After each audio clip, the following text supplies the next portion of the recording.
Hello दोस्तों, चलिए बात करते हैं आज एक ऐसी एक्ट्रेस के बारे में जिन्होंने फिल्म इंडस्ट्री में कदम रखते ही सबसे पहले अपने कुछ नियम बनाए, अपनी कुछ शर्तें लगाईं कि वो इन नियमों के बाहर जाकर कोई काम इंडस्ट्री में नहीं करेंगी। जनरली हम क्या देखते हैं कि जो भी कलाकार बॉलीवुड में एंट्री करता है, वो हर शर्त पर काम करने के लिए तैयार हो जाता है और जब वो स्थापित हो जाता है, जब वो नाम कमा लेता है, तब वो अपने नियम लगाता है, अपनी शर्तें लगाता है। जी हाँ, इतनी बेबाक और इतनी ही ताकत से अपनी बात कहने वाली हीरोइन का नाम था वहीदा रहमान जी। वहीदा रहमान जी बहुत छोटी उम्र में इंडस्ट्री में आ गई थी और पर उन्होंने शुरुआत की थी तमिल और तेलुगु फ़िल्मों से।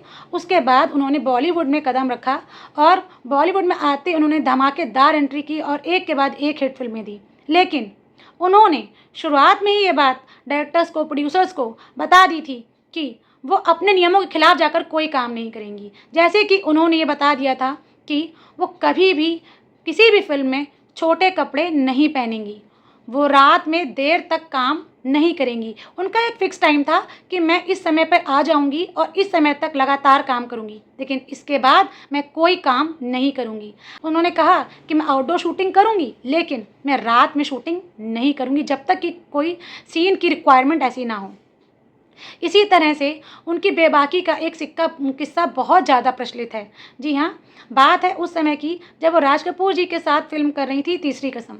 राज कपूर जी उस समय के बहुत ही हिट एक्टर थे और उनका नाम चारों तरफ इंडस्ट्री में फैला हुआ था। वो इतने ज़्यादा मशहूर हो चुके थे, उनके पास बहुत नाम, पैसा तब तक सब कुछ आ चुका था और वो इस बात के लिए मशहूर थे कि वो हमेशा शूटिंग पे बहुत लेट आते थे।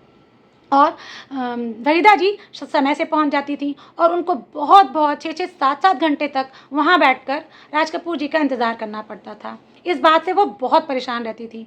तो प्रोड्यूसर्स ने ऐसा सोचा कि उन्होंने कहा वहीदा जी से कि आप ऐसा करिए कि आज सुबह का शूट था 6 बजे का, लेकिन वो तो लेट ही आएंगे राज कपूर जी, तो आप दोपहर में आइएगा, तब तक आप भी आराम भी कर लेंगी और आपका टाइम भी वेस्ट नहीं होगा।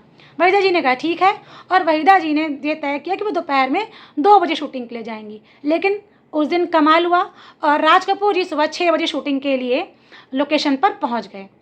जैसे ही डायरेक्टर प्रोड्यूसर ने ये देखा कि राज कपूर जी आ चुके हैं, उन्होंने आनन-फानन में वहीदा जी को बुलवाने के लिए हरकारा भेज दिया और कहा कि वहीदा जी को बुला के लाया जाए। जब वहीदा जी को ये बात पता चली तो वहीदा जी ने आने से साफ मना कर दिया और कहा कि अभी वो नहीं आएंगी, वो उसी समय पर आएंगी जिस समय पर उनको कहा गया है।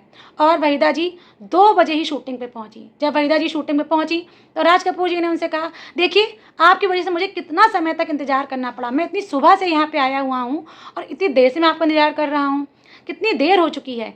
तो वहीदा जी ने बड़ी बेबाकी से कहा कि आपने तो आज इंतज़ार किया है, मैं तो आपका रोज़ ही 6-6 7-7 घंटे इंतज़ार करती हूँ, तब आपको ये नहीं लगता कि मेरा समय बर्बाद हो रहा है, इस टीम में यहाँ जितने लोग हैं उन सबका समय बर्बाद हो रहा है।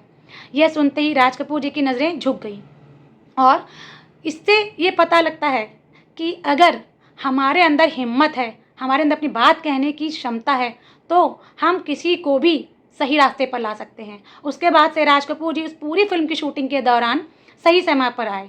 तो मेरी आप सबसे यही रिक्वेस्ट है, आप सारी महिलाओं से भी यही रिक्वेस्ट है कि अगर कुछ गलत हो रहा है आपके साथ, तो उसके खिलाफ ज़रूर आवाज़ उठाइए।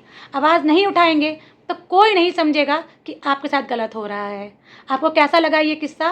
प्लीज़ बताइएगा, कमेंट करिएगा, लाइक करिएगा, शेयर करिएगा और मेरे वीडियो को ज़्यादा से ज़्यादा लोगों तक पहुँचाइएगा। चैनल को सब्सक्राइब करिएगा। Bye, thank you.